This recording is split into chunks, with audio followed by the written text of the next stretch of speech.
এর মধ্যে জন্মানো 24 দিনের মধ্যে 22 জন এবং 7 দিনের মধ্যে 18 জন শিশুর মৃত্যু হয়। সারা দেশের মধ্যে পশ্চিমবঙ্গ শিশু মৃত্যুর ষষ্ঠ স্থানে।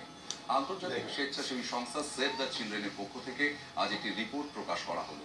সমীক্ষায় প্রকাশ পেয়েছে সাধারণত অপুষ্টি, গর্ভাবস্থায় মায়ের যত্নের অভাব, জন্মানোর পর অস্বাস্থ্যকর পরিবেশে থাকার দরুন সংক্রমণ এবং শ্বাসকষ্টজনিত কারণে শিশু মৃত্যু ঘটে থাকে। এন্ডিং নিউবর্ন ডেথ শীর্ষক রিপোর্টটি প্রকাশ করলেন নারী ও কল্যাণ বিভাগের সচিব রশ্মি Sen.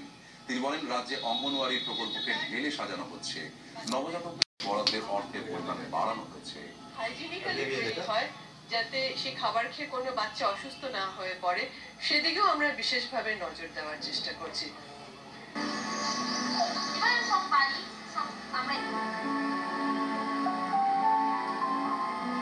Lack of awareness, inequitable food distribution and inadequate quantity and frequency creates a complex mix of issues affecting maternal and child health.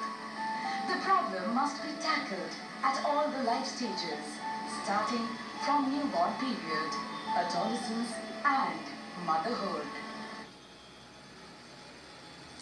Bharat, Myanmar